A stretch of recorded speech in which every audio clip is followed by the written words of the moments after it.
सुजानपुर के पूर्व विधायक राजेंद्र राणा ने हमीरपुर में पत्रकार वार्ता कर प्रदेश सरकार पर जमकर हमला बोला है। पत्रकार वार्ता को संबोधित करते हुए राणा ने कहा कि प्रदेश सरकार भ्रष्टाचार में डूबी हुई है। भ्रष्टाचार चरम सीमा पर है। प्रदेश के मुखिया अपने चहेतों को लाभ पहुंचाने के लिए काम कर रहे हैं।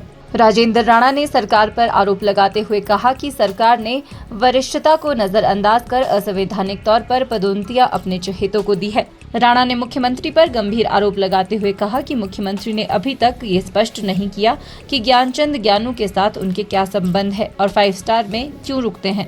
ये जो पवित्र हो गए, इसलिए सारी की सारी चीजें प्रदेश की जनता समझ रही है।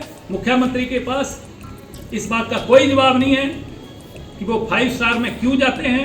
मुख्यमंत्री के पास इसका कोई जवाब नहीं है कि ज्ञानू के साथ क्या सांठगांठ है।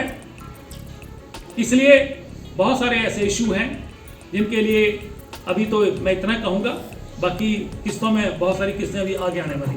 बीजेपी ने राष्ट्रीय स्तर पर जो है वो पेंशन जो है कोई एक स्टेट के लिए, पूरे देश के कर्मचारियों के लिए राष्ट्रीय स्तर जो केंद्रीय कर्मचारियों को दे दी है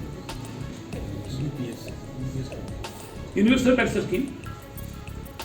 वो क्योंकि हम लोग हम पक्षधर हैं कि पेंशन जो है, क्योंकि रिटायरमेंट के बाद कोई व्यक्ति उसको सोशल सिक्योरिटी चाहिए, चाहे आप जितनी भी देना चाहते हैं, सरकार जितना सहन कर सकती है उतना दें, परंतु ऐसा ना करेंगे ना प्रदेश ही बर्बाद हो जाए। प्रदेश के 2 साल की कार्यकाल के जश्न पर सवाल का जवाब देते हुए उन्होंने कहा कि सरकार को अफसोस दिवस मनाना चाहिए, न कि जश्न। उन्होंने कहा कि भाजपा प्रदेश भर में हर एक जिला मुख्यालय में सरकार की नाकामियों को दर्शाते हुए धरना प्रदर्शन करेगी।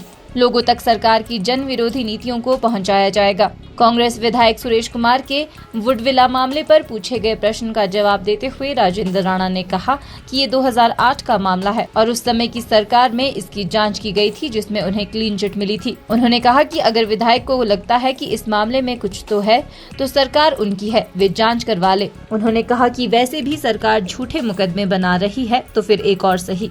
बिल्ला का सवाल है, ये 2008 का मामला है और उस समय की सरकार ने भी उसमें जांच करी थी और जांच छोटी मोटी नहीं हुई थी। That was only media trial. और उस समय के डीजीपी ननास थे। जब उन्होंने एसआईटी का गठन किया था तो गठन करने के बाद पूरी तहकीकात पे जाने के बाद, इंक्वायरी करने के बाद उन्होंने प्रेस कॉन्फ्रेंस करी थी, इसकी कटिंग मेरे पास है, और उन्होंने कहा था कि there was nothing, it was media trial and nothing was found wrong, so Rajendra Rana and others given clean chit. जब उस समय की सरकार ने, हाँ, अगर सुरेश कुमार को लगता है कि उनकी नज़र में कुछ है तो सरकार उनकी इंक्वायरी करा ले, हमें कोई आपत्ति नहीं। वैसे भी झूठे मुकदमे बना रहे हैं, कदा और सही हम फेस कर लेंगे। हिमाचल न्यूज़ 24/7 के लिए हमीरपुर से मीनाक्षी सोनी की रिपोर्ट। आप देख रहे हैं हिमाचल न्यूज़।